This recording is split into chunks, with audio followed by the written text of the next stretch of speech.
இயேசுவுக்கே புகழ். இன்று நம்முடைய தியானத்தின் 28வது நாள். 28வது நாளாகிய இன்று இன்றைய தியான சிந்தனைகள் அனைத்தையும் கடவுளுடைய பொற்பாதத்தில் வைத்து ஒரு சிறு ஜெபத்தோடு நாம் தொடங்குவோம். எங்களை ஒவ்வொரு நாளும் பாதுகாத்து வழிநடத்தி வருகின்ற அன்பு தந்தையே இறைவா, இதோ 28வது நாளாகிய இன்று இன்றைய தியான சிந்தனைகள் அனைத்தையும் உம்முடைய பொற்பாதத்தில் வைக்கிறோம். ஆண்டவரே, எங்களை ஆசீர்வதியும், அபிஷேகம் செய்யும். அதேவேளை இந்த தியானத்தில் கலந்து கொள்ளும் ஒவ்வொரு சகோதர சகோதரிகளையும் நிறைவாக ஆசீர்வதித்தருளும், அவருடைய குடும்பங்களையும் ஆசீர்வதித்தருளும். இதோ ஒவ்வொரு நாளும் ஆறுதல் தரும் வார்த்தைகளால், வல்லமையுள்ள வார்த்தைகளால் எங்களை திடப்படுத்தி வருகின்றேன். அதற்காக நாங்கள் உமக்கு நன்றி செலுத்துகிறோம். அப்பா தந்தையே, நாங்கள் எப்பொழுதும் உம்முடைய மகன் இயேசு கிறிஸ்து வாழ்ந்தது போல நாங்களும் வாழவும், அவரை போல நாங்கள் ஒரு அன்பு மகனாக மகளாக இந்த உலகத்தில் வாழவும், அவரை போல நாங்களும் இந்த பூமியில் சாட்சிகளாக வாழ எங்களுக்கு வேண்டிய அந்த அருளை இன்றைக்கு தாங்கப்பா. அதற்காக உம்முடைய ஆவி எங்கள் மேல் பொழிய செய்யும் அப்பா. இந்த மன்றாட்டுகள் எல்லாம் எங்கள் ஆண்டவராகிய இயேசு கிறிஸ்து வழியாக உம்மை மன்றாடுகிறோம். ஆமென். இறை இயேசுவில் அன்பார்ந்த சகோதர சகோதரிகளே, நாம் இன்று முதல் ஒரு புதிய பகுதிக்கு நுழைகிறோம். இது 7வது பகுதி, இந்த தியானத்தின் 7வது பகுதி. கடந்த 6 பகுதி முடிந்து விட்டது. அது ஞாபகமான்னு தெரியல, ஜஸ்ட் ஒன்று போய் பார்ப்போமா? முதற் பகுதி பொதுவான முன்னுரை. 2வது பகுதி ஆண்டவராகிய இயேசு கிறிஸ்துவின் சிலுவை மரணத்தை குறித்து ஒரு சில அடிப்படையான காரியங்கள். 3வது பகுதி அந்த ஆண்டவராகிய இயேசு கிறிஸ்துவின் சிலுவையின் மரணத்தின் வழியாக, உயிர்ப்பின் வழியாக நம்முடைய கிறிஸ்தவ வாழ்வு என்றால் என்ன என்று பார்த்தோம். முக்கியமான பகுதி, மைய பகுதி, உண்மையான கிறிஸ்தவ வாழ்வு என்ன என்பதை அந்த 3வது பகுதியில் நாம் தியானித்தோம். 4வது பகுதியில ஆண்டவராகிய இயேசு கிறிஸ்துவின் அருள், கிரேஸ் எவ்வாறு பெற்றுக்கொள்வது என்பது ஆழமாக தியானித்தோம். 5வது பகுதியில மிக முக்கியமானது, எவ்வாறு நாம் ஆண்டவராகிய இயேசு கிறிஸ்துவின் உடலில் உறுப்புகளாக இருக்கிறோம். அதுதான் கிறிஸ்தவ வாழ்வின் ஸ்பெஷாலிட்டி. யானையோட ஸ்பெஷாலிட்டி தும்பிக்கை. அதே போல கிறிஸ்தவ வாழ்வோட யூனிக்னஸ், கிறிஸ்தவ வாழ்வின் ஒரு மேன்மைங்கிறது அந்த இயேசுவின் உடலில் நீங்களும் நானும் தனித்தனி உறுப்புகள். அப்பா, இது வேற எங்கேயுமே இல்லை, பழைய ஏற்பாட்டில் இல்லை, வேற எங்கேயுமே பார்க்க முடியாது. இது யூனிக்னஸ். சரி, 6வது பகுதி, கடந்த பகுதி நாம் பார்த்தது சாத்தானின் ஏமாற்று வழிகளை எதிர்த்து நிற்க அந்த வல்லமை எவ்வாறு நாம் பெற முடியும் என்பதை கடந்த 6வது பகுதியில் பார்த்தோம். இப்பொழுது 7வது பகுதி, ஆண்டவராகிய இயேசு கிறிஸ்துவின் சிலுவை மரணம், உயிர்ப்பின் வழியாக நாம் பெற்றுக்கொண்ட இன்னும் சில ஆசீர்வாதங்கள். இது அப்படியே ஒரு பகுதிகளா பிரித்து அப்படி ஒரு ஆழமாக என்ன சொல்றது, ஒவ்வொரு நாளும் ஒரு ஆசீர்வாதம் பார்ப்போம். ஏன்னா நிறைய இருக்கு. ஒரு சில ஆசீர்வாதங்கள் ஒவ்வொரு நாளும் நம்ம பார்ப்போம். முன்னாடி எல்லாம் ஒரு 5 நாள் 6 நாள் 3 நாள் ஒரு மைய கருத்தை மையமாக வைத்து நாம் தியானித்தோம். இப்பொழுது ஒவ்வொரு நாளும். ஆக ஆண்டவராகிய இயேசு கிறிஸ்துவின் சிலுவை மரணம், உயிர்ப்பின் வழியாக நாம் பெற்றுக்கொண்ட இன்னொரு மேன்மையான ஒரு ஆசீர்வாதம் என்ன என்று தெரியும் அன்பாதவர்களே? நமக்கு தெரியும், ஆனா பெருசா எடுத்துக்கிறது வேற. நமக்கு தெரியாது என்ன இருக்கு, எல்லாம் அறிவுபூர்வமா எல்லாம் தெரியும். ஆனா வெளிப்பாடா கிடைக்க மாட்டேங்குது, அது உள்ளத்துல ஊடுருவ மாட்டேங்குது. ஏன்னா நம்முடைய மன சிந்தனைகள் வேற எங்கேயோ இருக்கிறது, வேற எங்கேயோ தேடுது, வேற எங்கேயோ அலைப்பாயுது. அதனால நான் ஒரு வெளிப்பாடா கிடைக்கணும்னு தூய ஆவியான் நமக்கு கேட்கும் போது கொடுப்பாரு. அப்பதான் நம்முடைய வாழ்க்கையில அது உண்மையாகும். ஆண்டவராகிய இயேசு கிறிஸ்துவின் சிலுவை மரணம், உயிர்ப்பின் வழியாக நாம் பெற்றுக்கொண்ட ஒரு மேன்மையான ஆசீர்வாதம், கடவுள் நமக்கு அப்பாவாகவும் நாம் அவருடைய அன்பு மகனாகவும் பிறப்பது. ஒரு புதிய பிறப்பு, அப்படிதான் சொல்ல வேண்டும். ஏன்னா பைபிள் அப்படிதான் சொல்லுது. 1 பேதுரு 1 அதிகாரம் 3வது வசனம். 1 பேதுரு 1 அதிகாரம் 3வது வசனம். Letter of Saint Peter. Okay, 3வது வசனம். இயேசு கிறிஸ்துவின் கடவுளும் தந்தையுமானவர் போற்றி என்று சொல்லிட்டு கடைசியில இயேசு கிறிஸ்துவின் அந்த இறப்பினாலும் உயிர்த்தெழுதலாலும் நமக்கு கடவுள் புதிய பிறப்பு அளித்துள்ளார். சுருக்கமா நான் சொல்றேன், புதிய பிறப்பு அளித்துள்ளார். புதிய, அதாவது நம்ம பெற்றோர்களுக்கு நாம் பூமியில் பெற்றோருக்கு நாம் பிறந்தது போல இங்க வானத்தையும் பூமியும் படைத்த கடவுளுக்கு மகளாக நான் பிறக்கிறேன். இது புதுசா, இது எத்தனை முறை கேட்டிருக்கோம். ஆனா என்ன, அது உள்ளத்துல ஊடுருவல், அவ்வளவுதான். இது எவ்வளோ பெரிய ஆசீர்வாதம். அந்த வானக தந்தையின் மகளாக பிறப்பது எவ்வளோ பெரிய ஆசீர்வாதம், எவ்வளவு உயர்ந்தது. இயேசு கிறிஸ்து சிலுவையில் மரித்து உயர்த்த பிறகு மக்தலேனா மரியாளை அவர் சந்தித்தார், கல்லறை தோட்டத்தில் சந்தித்தார். நமக்கு நல்லா தெரியும். அப்ப அந்த மக்தலேனா மரியாளோடு உரையாடி கொண்டிருந்த போது அவர் சொன்ன சில காரியங்கள்ல ஒரு சில வார்த்தைகள் பாருங்க. இங்க இந்த உண்மை அங்க வருகிறது. அதாவது சீடர்கள்ட்ட போய் நீங்க இதை சொல்லுங்க அப்படின்னு மக்தலேனா மரியாள்கிட்ட இயேசு சொல்றாரு. என்னுடைய சகோதரர்கள்ட்ட போய் இதை சொல்லுங்க. அதை என்ன சொல்லுங்கிற சொல்றதுல ஒரு வார்த்தை சொல்றாரு. இது யோவான் நற்செய்தி 20வது அதிகாரம் 17வது வசனத்துல வருது. யோவான் நற்செய்தி 20வது அதிகாரம் 17வது வசனம், காஸ்பல் ஆஃப் சென்ட் ஜான். அந்த வசனத்துல இயேசு மக்தலேனா மரியாள்கிட்ட சொல்லும் போது, நீங்க என்னோட சகோதரர்கள்ட்ட போய் இப்படி சொல்லுங்கன்னு சொல்லிட்டு சொல்லும் போது ஒரு வரி, சில வார்த்தைகள், என் தந்தையும் உங்கள் தந்தையும், என் கடவுளும் உன் கடவுளும், அதுன்னு சொல்றாரு. அது முக்கியமானது, புதுசு. என் தந்தையும் உங்கள் தந்தையும். இதுவரைக்கும் இயேசு எப்பவுமே 33 ஆண்டுகள் என் தந்தை என் தந்தை என் தந்தை தான் சொல்லிட்டு இருந்தாரு. என் தந்தை. இப்பொழுது புதுசா முதல் முறையாக இதை சேர்த்துட்டாரு, என் தந்தையும் உங்கள் தந்தையும்.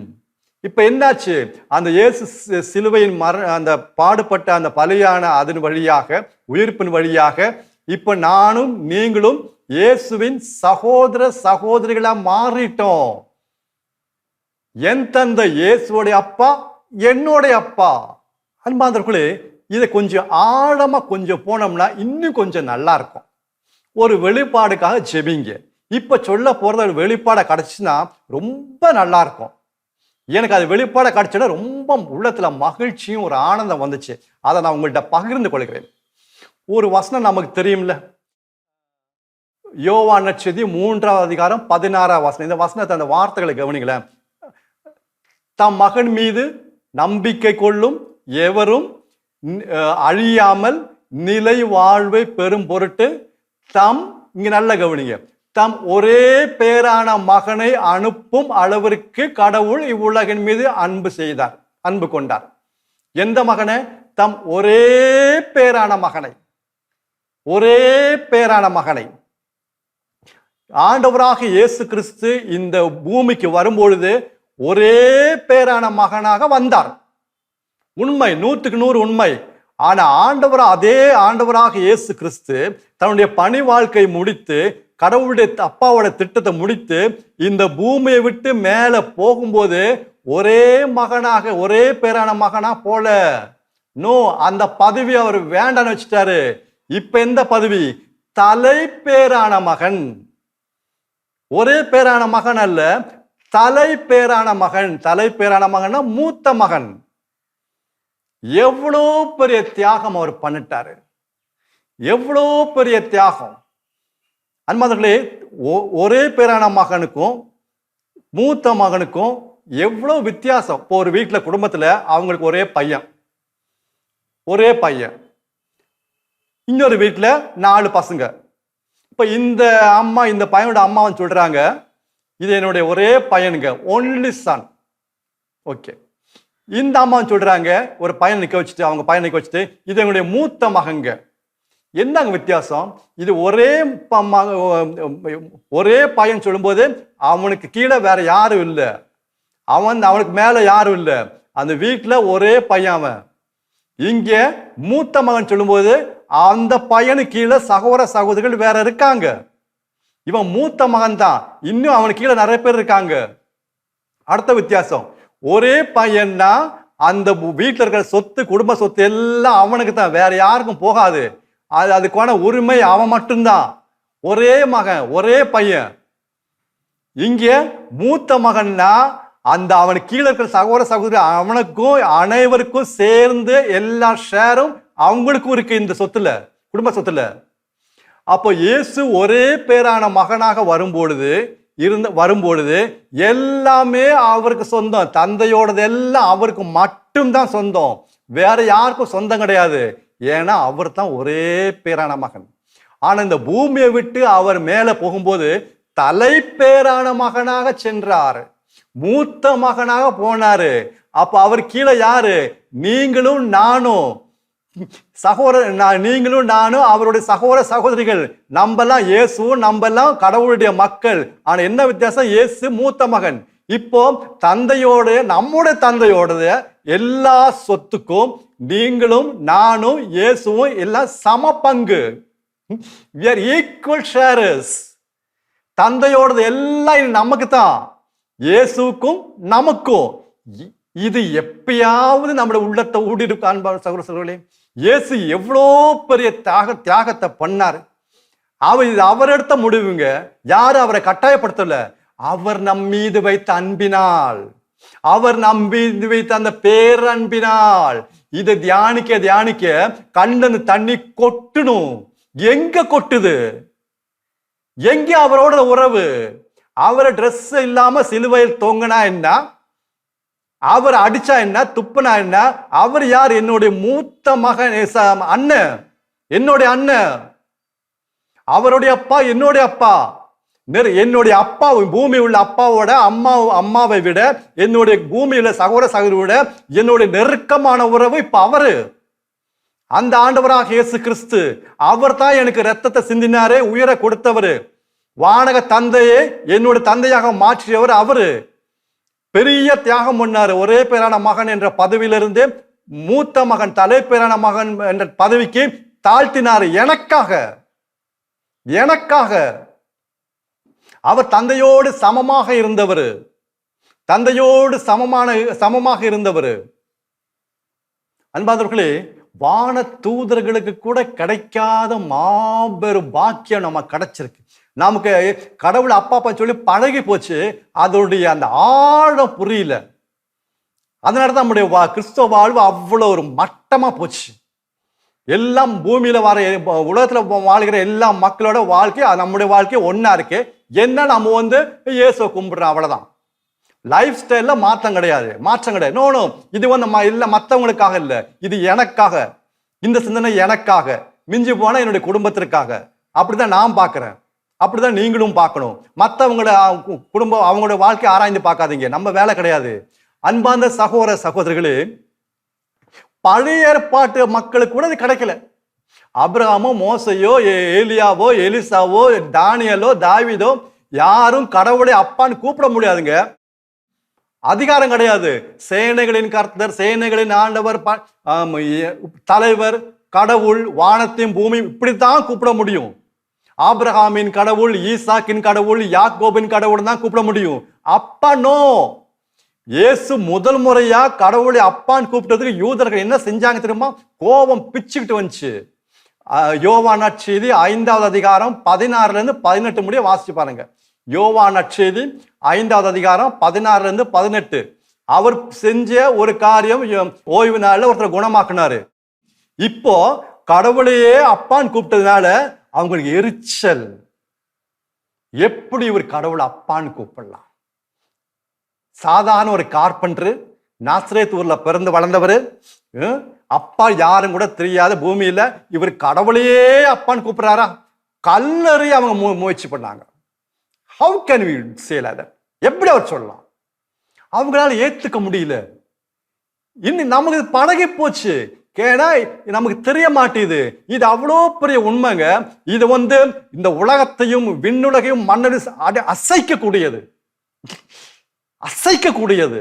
ஏனால் அந்த விண்ணுலக தந்தையின் மகன் நானு, மகள்.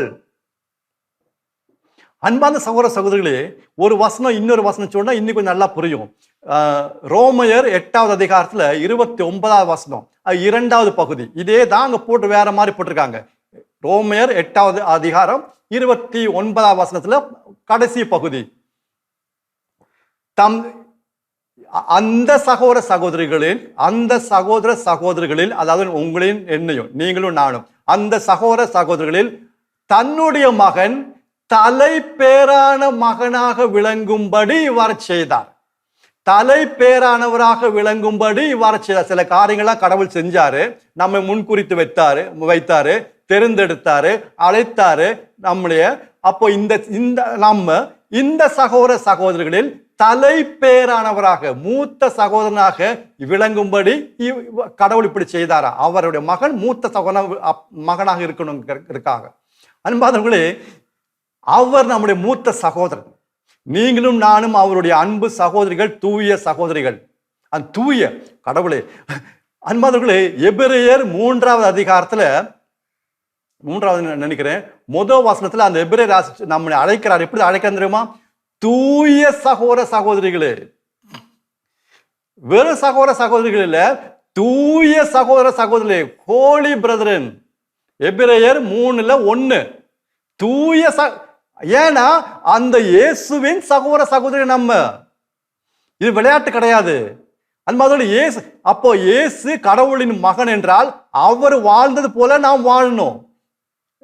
அவர் அதற்காகத்தான் மகனாக வந்தார். இப்ப நம்ம இயேசுவை கடவுளின் மகன் சொல்றோம், அர்த்தம் புரிய மாட்டேது. என்ன கடவுளின் மகன்? அப்ப நம்ம இப்ப இந்த பூமியில பிறக்கிறோம், மகளா பிறக்கிறோம், அப்படிதான் சிந்திக்கிறோம். கடவுள் பெத்துக்கிட்டாரா? இத பலவிதமான ஒரு சந்தேகங்கள் உள்ள, நம்ம வெளியே கேட்கறது இல்ல. கடவுளின் மகனை எந்த அர்த்தத்துல, என்ன, எப்படி? அன்பாதவர்களே, இயேசு தந்தையோடு சமமானவர். தம திருத்துவத்தின் 2வது ஆளு, தந்தை தம திருத்துவத்தின் முதல் ஆளு, எல்லாம் ஈக்குவல். அங்க தந்தை மகன்லாம் கிடையாது. ஆனா இயேசு நம் மீது வைத்த அன்பினால், இரக்கத்தினால், பேரன்பினால் அவர் தம்மையே தாழ்த்தினார். மனிதனாக பிறக்கும் பொழுது மகன் என்ற உறவை தெரிந்து கொண்டார். அப்போ மகன் என்ற உறவின் போது தம திருத்துவத்தின் முதல் ஆள் தந்தையாகிவிட்டார். அது அவர் வாலண்டரி டிசிஷன். இனிமேல் அவர் தான் எல்லாம், ஆல் இன் ஆல். நான் ஒரு மகனாக செல்ல போகிறேன். கடவுள் அப்ப தந்தை அனுப்புறார், நீ போ மகனா, நீ போ. இப்போ அவர் அதனால பூமியில வந்த போது கடவுளின் மகன். ஏன்னா மகன் என்ற உறவு அவர் தேர்ந்தெடுத்து வந்தார். ஏன்னா மகன் எப்படி வாழணும், கடவுளுடைய தந்தையின் மகன் எப்படி வாழணும் என்று நமக்கு காட்டுவதற்காக. அப்ப அவருடைய ஒவ்வொரு மூமெண்ட்ஸ், அவருடைய மனநிலை, மனப்பான்மை எல்லாம் கூர்ந்து கவனிக்கணும். ஏன்னா கடவுளுடைய மகள்னா அவரை பார்க்கணும்.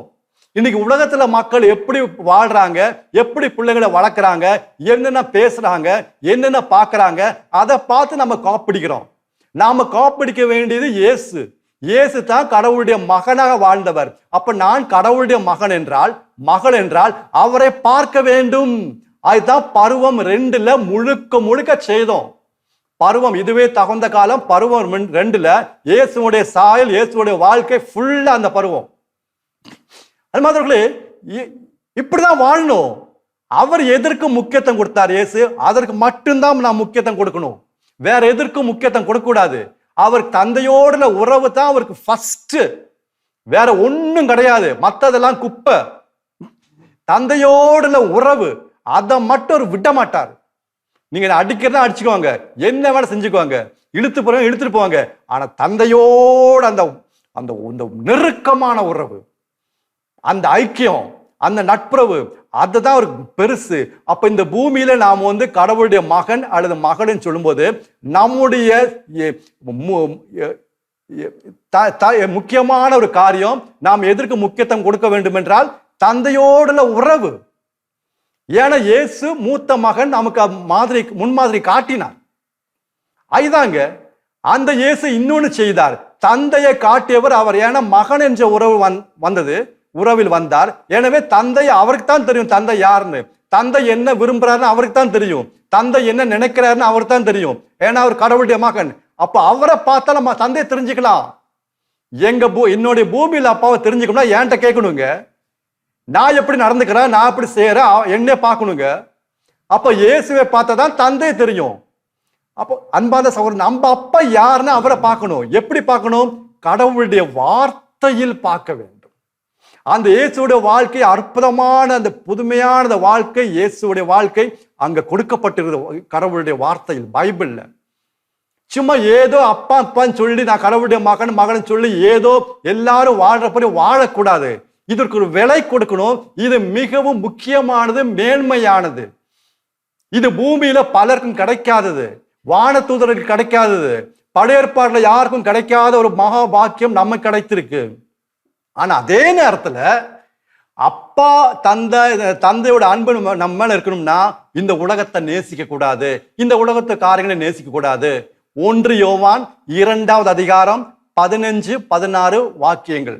1 யோவான் 2வது அதிகாரம் 15வது வசனமும் 16வது வசனமும். இவ்வுலகையும் இவ்வுலகில் உள்ள அனைத்தையும் அன்பு செய்யாதீர்கள்.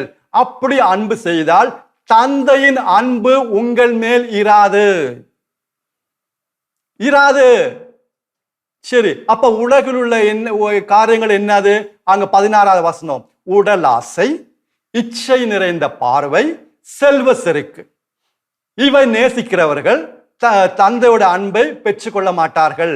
அப்பா நிறைய பேரை கூப்பிடலாம், தந்தையோட அன்பு இவங்க மேல இருக்காது. இதை ஜெயிக்கணும். உடல் ஆசை, இச்சை நிறைந்த பார்வை, செல்வ செருக்கு, பெருமை. இதுதான் 3 சோதனைகளை இயேசு ஜெயிச்சாரு. உடலாசை, அந்த அப்பம் உடலாசை, அது உடலாசை, அது ஒரு எடுத்துக்காட்டு. அங்க அது ஜெயிச்சாரு. பசி, தாங்க முடியாத பசி, கல் அப்பமா மாத்து, நோ, ஜெயிச்சாரு அந்த உடலாசை.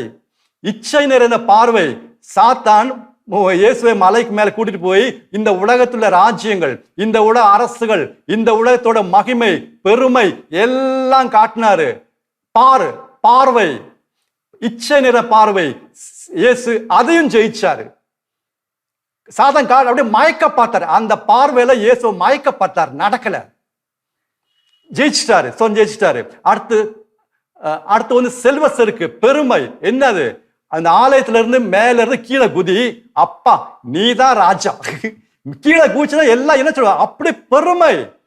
உன்னை எல்லாம் பாராட்டுவாங்க, புகழுவாங்க, நீ பெரிய ஆளா இருக்கலாம். நோ, ஜெயிச்சாரு. இந்த 3 நம்ம நேசிக்க கூடாது, அன்பு செய்யக்கூடாது. இது நமக்கு தேவையில்லை. இது உலகத்தை சார்ந்தது. இது நம்முடைய அப்பாவுக்கு பிடிக்காது. அன்பாதவர்களே, இது நல்லா வாசிச்சு நான் தியானிச்சு பார்த்தா ரொம்ப நல்லா இருக்கும். அதை வெறுக்கக்கூடிய ஒரு வல்லமை, சக்தி நம்ம அப்பா நமக்கு தருவாருங்க. நாம முயற்சி பண்ணி கையை காலிட்டு போட்டு அடிக்க தேவையில்லை. அந்த கிரேஸ் அருள் நமக்கு தருவாரு. இது அப்பாவுடைய விருப்பம். இயேசு அப்படிதான் வாழ்ந்தாரு. அந்த மகனை, மூத்த அண்ணனை பார்ப்போம். நம்ம அண்ணனுங்க, நீங்களும் நானும் சகோதர சகோதரினா ஒரு பெண்ணை எப்படிங்க பார்க்க முடியும்? இது இயேசுவோட சகோதரிங்க, இச்சையோட பார்க்க முடியாது. இந்த பெண்ணு யாரு? இயேசுவோட சகோதரி. அப்புறம் எப்படி நான் அந்த பெண்ணை நான் இச்சையோட பார்ப்பது? ஐயோ, இங்க இயேசுவோட சகோதரி, அதனாலதான் சிஸ்டர்னு கூப்பிடுறோம், அதனாலதான் பிரதர்னு கூப்பிடுறோம். இந்த அர்த்தத்துல அன்பார்ந்த சகோதர சகோதரிகளே, நான் சில அவுட்லைனா சில காரியங்கள் சொன்னேன். இதை தியானித்து பாருங்கள். தூய ஆவியானோட ஜெபிங்க, தியானிங்க. தூய ஆவியோட நம்ம ஜெபிப்போம். தூய ஆவியானவரே இது குறித்து ஆழமாக சொல்லித்தாரும். நான் சும்மா அப்பா அப்பான்னு கூப்பிடுறேன் தவிர என்னுடைய வாழ்க்கையை அப்படி அமையல, ஒரு மகளா அமையல. இன்றையிலிருந்து நான் உண்மையிலேயே ஒரு விலை கொடுக்க விரும்புகிறேன். நான் இயேசு இந்த உலகத்தில் ஒரு மகனாக வாழ்ந்தது போல நானும் ஒரு மகனாக, நான் ஒரு மகளாக வாழ அவ்வளவு எனக்கு ஆசையா இருக்கு. எனக்கு துடிக்கிறேன். ஆவியானவரே எனக்கு உதவி செய்யுங்க. நிச்சயமாக உதவி செய்வாருங்க. என்ன ஒரே காரணம், ஏன் செய்யறாரு? ஒரே காரணம், ஏனெனில் இதுவே தகுந்த காலம்.